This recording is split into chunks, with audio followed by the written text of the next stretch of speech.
আজকে মরলে কালকে 2 দিন, পরের দিন কেউ কাঁদবে না। যাদের জন্য করলা কামাই, মরলে তারা চিনবে না।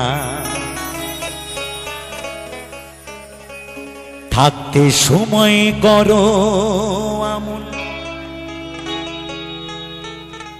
ঈমান করো খাঁটি। থাকতে সময় করো আমল, ঈমান করো খাঁটি। তোমার আমার শেষ ঠিকানা 3.5 হাত মাটি। আমি একজন হিন্দু,